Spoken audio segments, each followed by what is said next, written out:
My name is Tara, and I guess you could say my family fell apart when I was 8. That's when my parents got divorced and Dad moved out. He still paid child support every month though, I found that out later. Mom seemed okay at first. She tried to put on a brave face, but I could tell she was lonely. Then, 2 years after the divorce, she met Robert. Within 6 months, they were married, and suddenly our quiet little house wasn't so quiet anymore.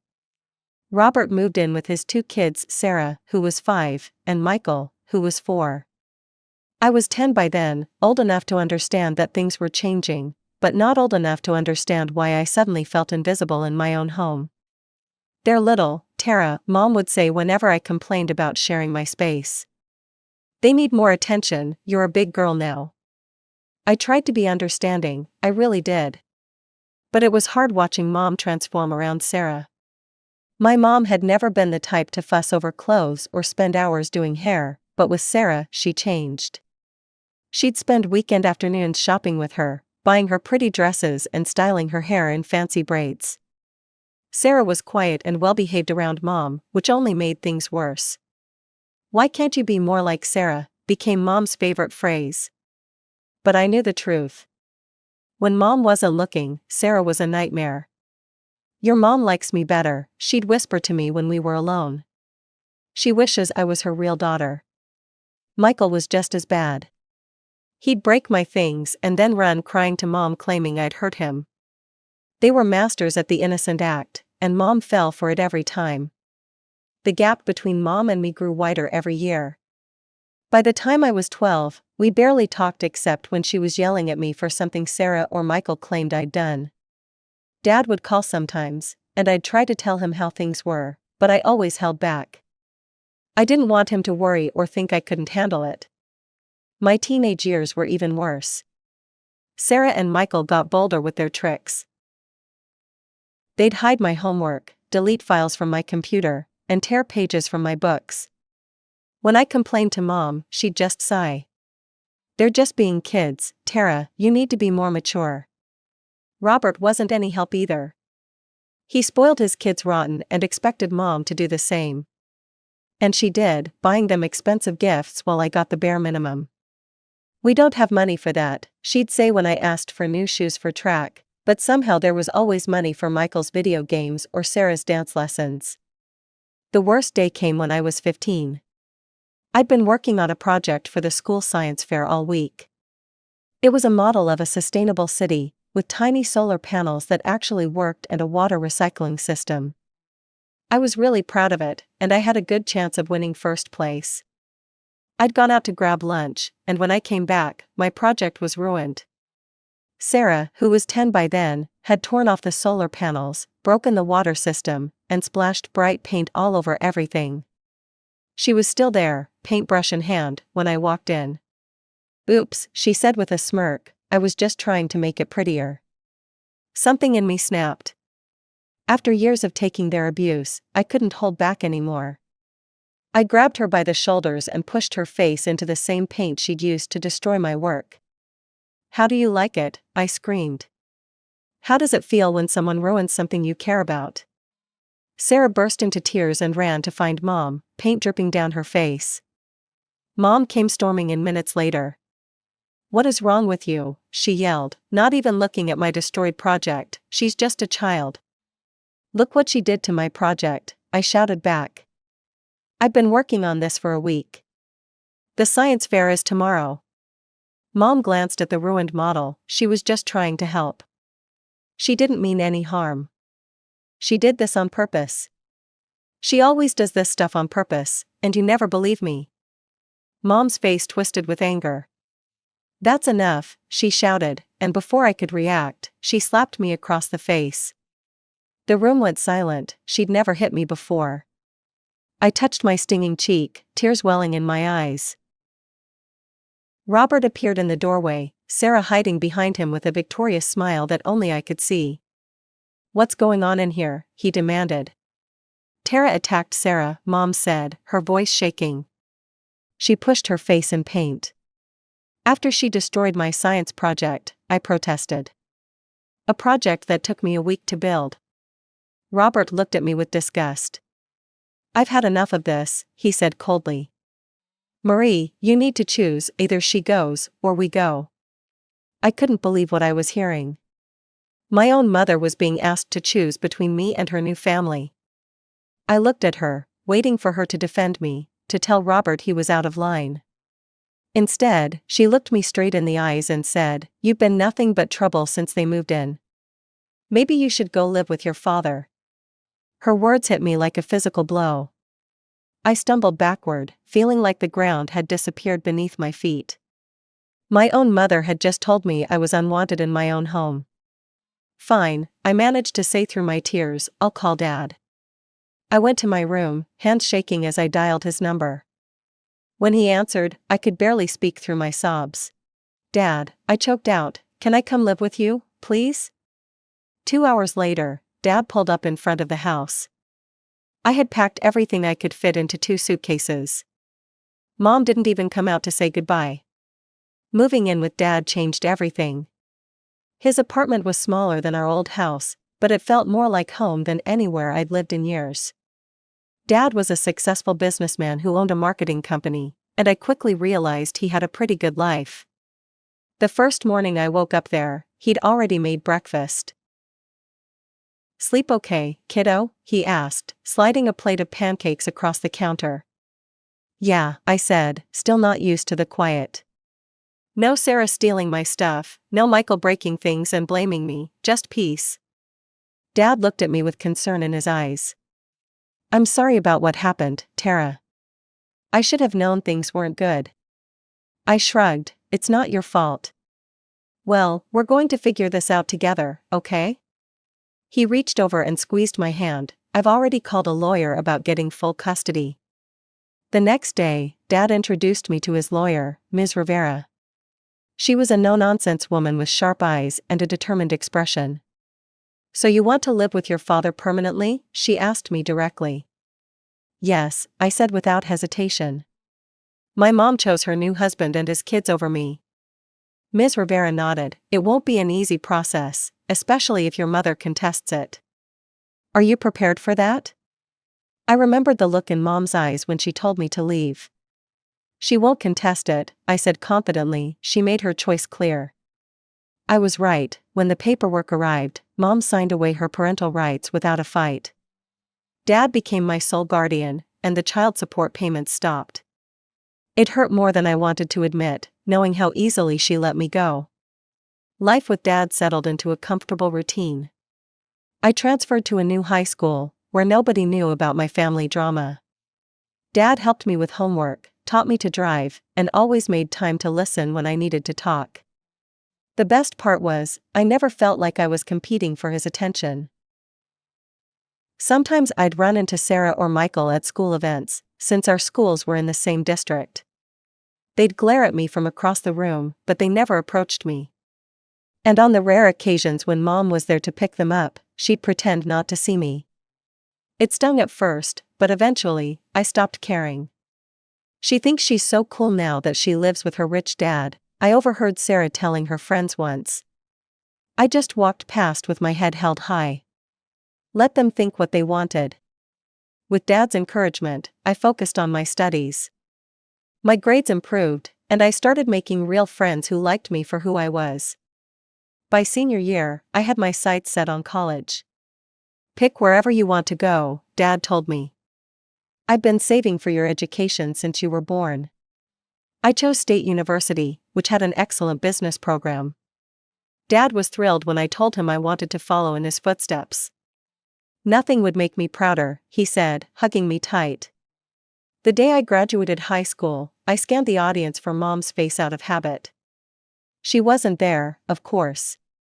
But Dad was, cheering louder than anyone when I walked across the stage to get my diploma. College flew by in a blur of classes, new friends, and late-night study sessions. I double majored in business and marketing, and Dad was always there with advice and support. He'd visit me at least once a month, bringing home-cooked meals and making sure I was doing okay.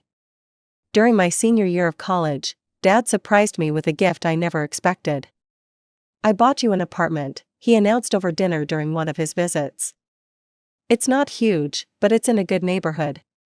You'll have a place of your own after graduation. I nearly choked on my pasta. Dad, that's way too much. He shook his head, smiling. I've done well, Tara.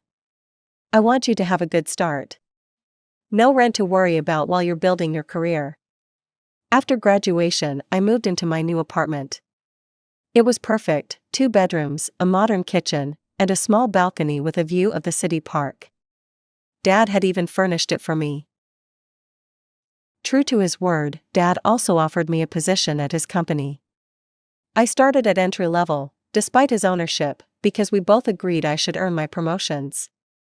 I worked hard and learned quickly. By the time I turned 25, I'd been promoted twice and was managing my own team. Dad was obviously proud but never made a big deal about it at work.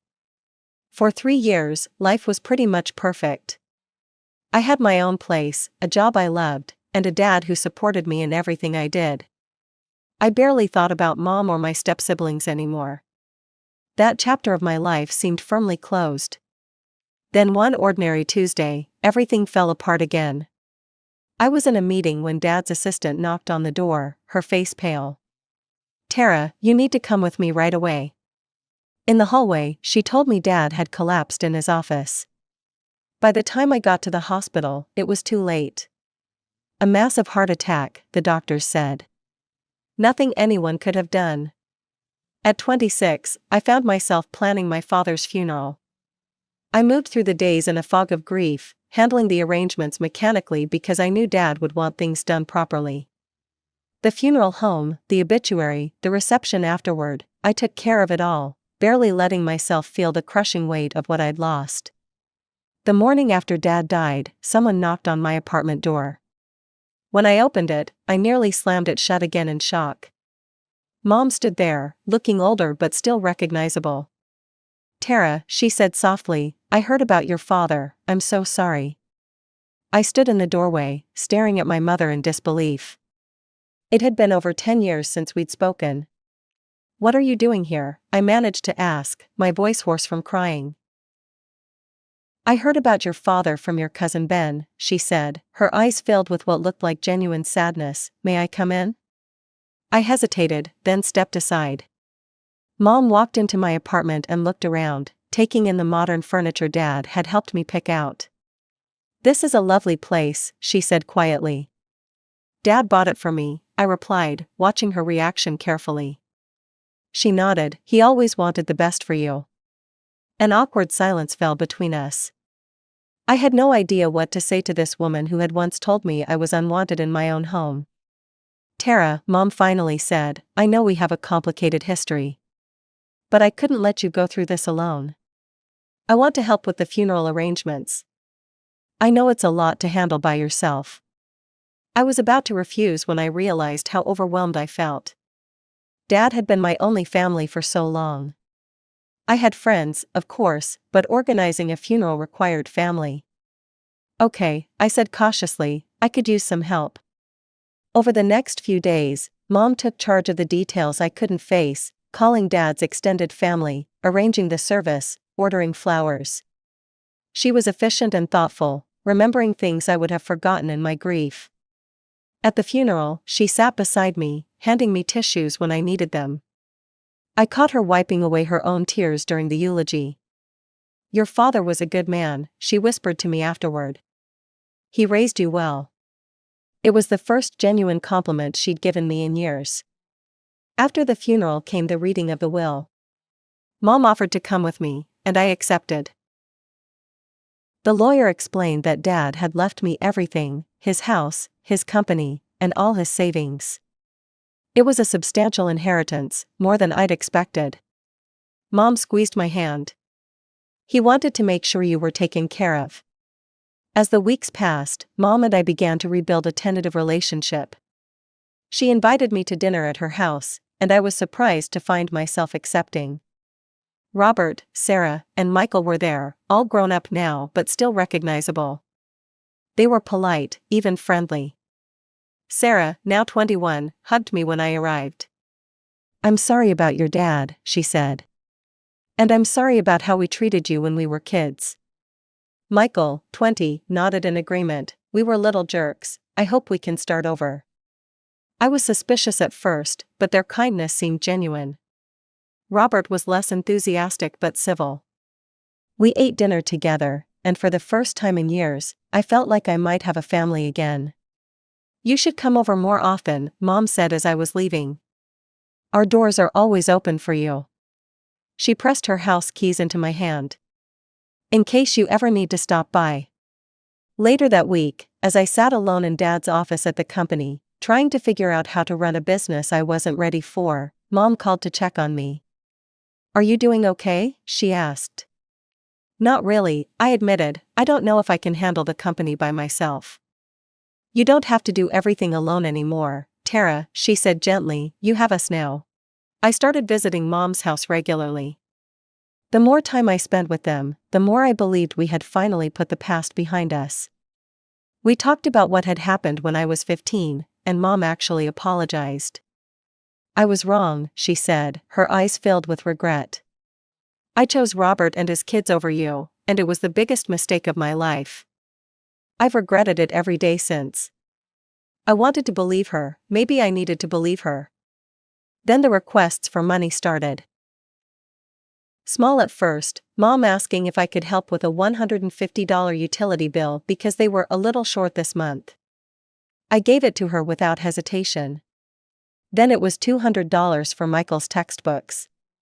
Then $300 for car repairs. I didn't mind helping out, I had more than enough money now, and it felt good to be needed. Sarah and Mom started inviting me shopping, and somehow I always ended up paying for everything. I'd walk around the mall with them, Sarah trying on outfit after outfit, Mom encouraging her. That looks gorgeous on you, honey, Mom would say, then turn to me, don't you think so, Tara? And I'd nod and hand over my credit card at the register, telling myself this was what families did for each other. I began buying groceries for them too, showing up at their house with bags full of food.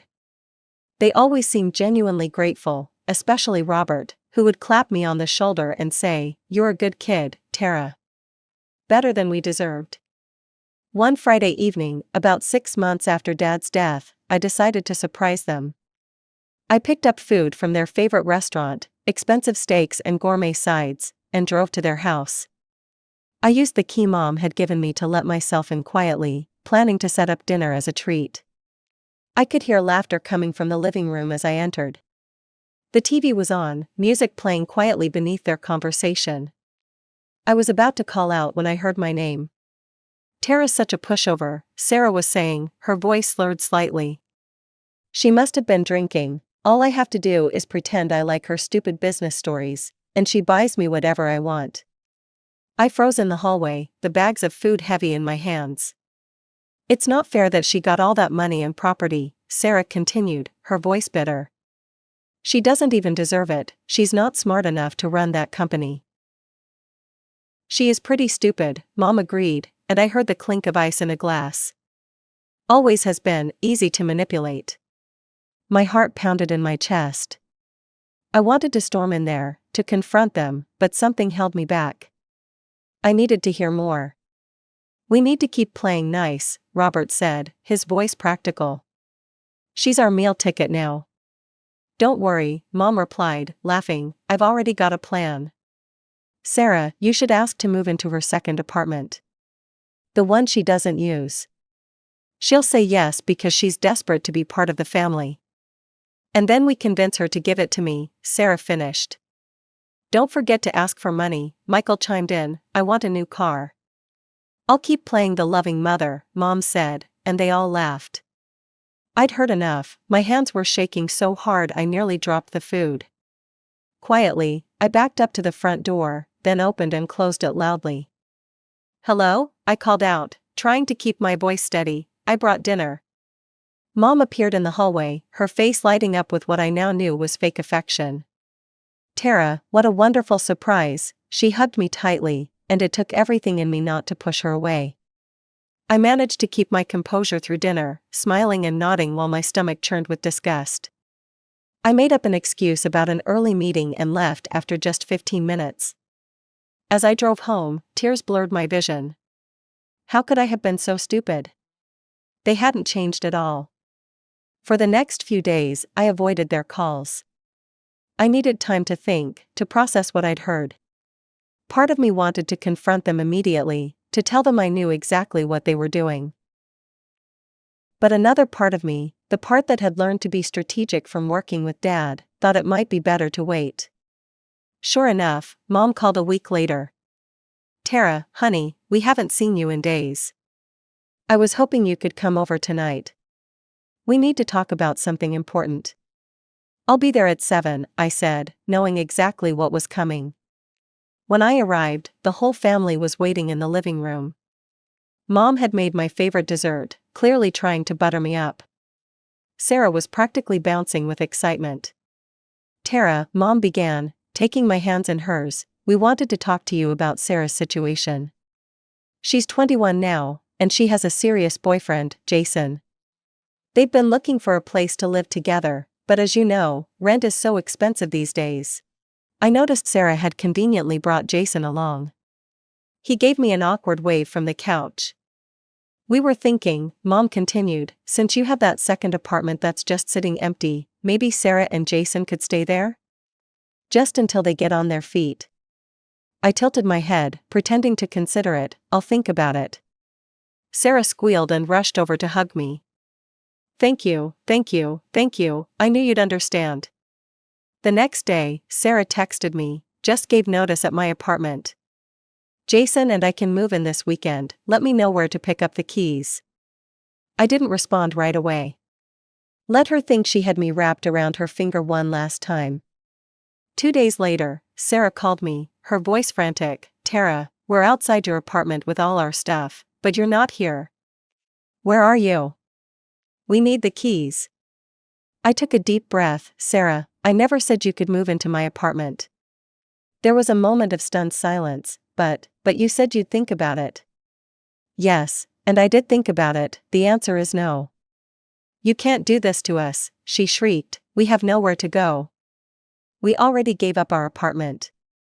"That sounds like a you problem," I said coolly. "You should have waited for a definite answer before giving notice." "But we're family," her voice cracked with what I might have believed was genuine distress if I hadn't overheard their conversation. "Are we, Sarah? Because I heard you all talking about me last week. I heard what you really think of me." Another silence, longer this time. "What are you talking about?" "I was there, Sarah, I heard you call me stupid. I heard Mom laughing about manipulating me. I heard your plans to take advantage of me." That was just a joke," she stammered, "we were just kidding around." "Well, now it's my turn to laugh," I said. "Enjoy looking for a new apartment." I hung up. Mom called next, her voice alternating between pleading and angry. I let it go to voicemail. Then she showed up at my office, causing a scene in the lobby until I agreed to see her. "How could you do this to your sister?" she demanded as soon as the door closed behind her. "Stepsister," I corrected, and easily. "The same way you chose them over me 11 years ago." Mom's expression changed, softening into the concerned maternal look I now recognized as completely fake.